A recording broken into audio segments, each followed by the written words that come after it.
नमस्कार, मैं श्रेया शुक्ला और आप देख रहे हैं देश का सबसे भरोसेमंद digital news channel VK news.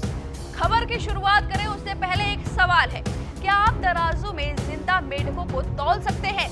नहीं, कभी नहीं, क्योंकि अगर आप एक मेढक को ऊपर रखते हैं तो दूसरा नीचे कूद जाएगा, फिर आप उसको उठाकर रखेंगे तो पहला नीचे कूद जाएगा, दोनों एक साथ रखेंगे तो पहले से मौजूद तीसरा कूद जाएगा। इसलिए आप मेढकों को कभी भी एक साथ तराजू में बैठाकर नहीं तौल सकते। यही हाल हुआ है इन दिनों भारत के विपक्ष पार्टियों का। नीतीश कुमार ने मोदी के खिलाफ पूरे विपक्ष को एक साथ रखने की कोशिश तो की, सब आ भी गए, लेकिन कांग्रेस ने छलांग लगा दी। दरअसल विपक्षी एकता को लेकर कांग्रेस ने नीतीश कुमार को धोखा दे दिया है। बिहार के मुख्यमंत्री नीतीश कुमार ने 12 जून को पटना में विपक्षी नेताओं की बैठक बुलाई। राहुल गांधी ने इस मीटिंग में मौजूद रहने की सहमति भी दी थी, क्योंकि नीतीश कुमार ने खड़गे और राहुल गांधी को एक साथ बैठकर एकजुट होने के लिए मनाया भी था और दोनों मान भी गए थे। लेकिन अब राहुल ही नहीं, कांग्रेस अध्यक्ष मल्लिकार्जुन खड़गे भी बैठक में नहीं रहेंगे। मीडिया रिपोर्ट्स के मुताबिक पार्टी की तरफ से बस एक मुख्यमंत्री और एक सीनियर नेता ही पटना जाएंगे।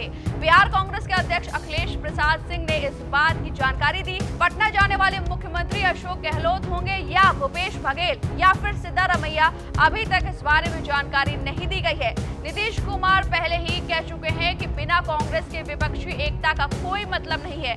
ऐसे में पटना वाली बैठक में कांग्रेस पार्टी की ये बेरुखी कई सवाल खड़े करती हैं। क्या कांग्रेस ने जानबूझकर ये फैसला लिया है?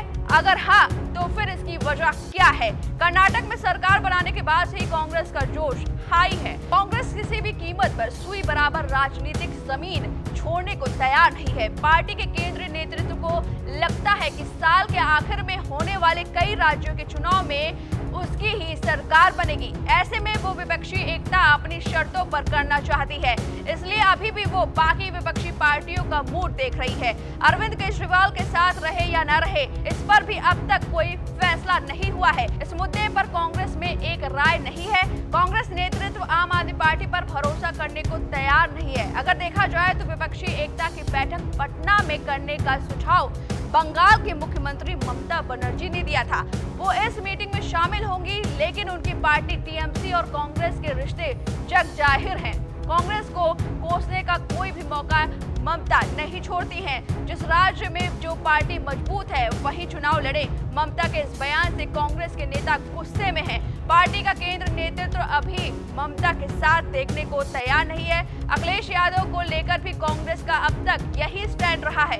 ममता की तरह अखिलेश ने भी बैठक में मौजूद रहने की सहमति दे दी।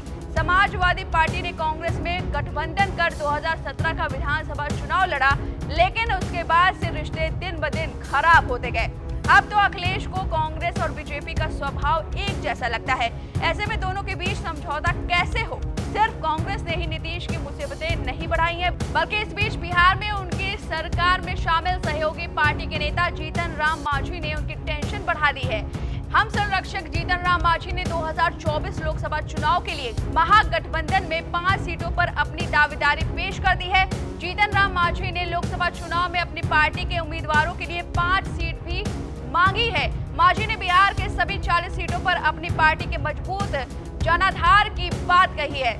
जीतन राम मांझी ने कहा, वैसे तो उनकी पार्टी का बिहार के लिए सभी सीटों पर अच्छा प्रभाव है। उनकी पार्टी को दलित समुदाय के साथ सभी वर्ग के लोगों का समर्थन है। हमारी तैयारी सभी सीटों पर है और इस हिसाब से हमारे लिए 5 सीट बहुत कम है। इसके बाद नीतीश कुमार हमारी क्षमता के अनुसार हमें सीट देते हैं तो यह गठबंधन के लिए ठीक रहेगा। मांझी की ये बात महागठबंधन के लिए अल्टीमेटम के तौर पर देखा जा सकता है। वहीं बीआरएस की तरफ से बयान आया है। उन्होंने कहा कि किसी एक व्यक्ति या किसी एक पार्टी को सत्ता से बाहर करने के लिए विपक्ष को एक करने की नीति से वह सहमत नहीं है। केसीआर की पार्टी बीआरएस के कार्यकारी अध्यक्ष केटी रामाराव ने कहा, केवल नरेंद्र मोदी को हटाने का एजेंडा नहीं होना चाहिए। हमारी पार्टी सकारात्मक राजनीति में भरोसा करती है। देश में तीसरा या चौथा मोर्चा काम नहीं करने वाला है, क्योंकि देश के अलग अलग राज्यों में अलग अलग राजनीतिक परिस्थितियां हैं। केसीआर की पार्टी ने कांग्रेस पर भी निशाना साधा है। उन्होंने कहा, देश में केवल कांग्रेस या बीजेपी राज करे यह नहीं होगा, क्योंकि भारत में दो पार्टी का सिस्टम नहीं है। कांग्रेस ने 55 साल राज किया और बीजेपी ने 15 साल, लेकिन दोनों पार्टी देश को आगे बढ़ाने में कामयाब नहीं रही। इसके साथ ही केसीआर की पार्टी ने ऐलान किया कि 2024 में उनकी पार्टी तेलंगाना के साथ कर्नाटक और महाराष्ट्र में भी चुनाव लड़ेगी। फिलहाल अब देखने वाली बात यह होगी कि 12 जून में काफी समय है, तब तक कितने लोग नीतीश की तराजू से छलांग लगा देते हैं। फिलहाल इस खबर पर आपकी क्या राय है, हमें कमेंट करके जरूर बताएं। वीके न्यूज, राष्ट्र के नाम।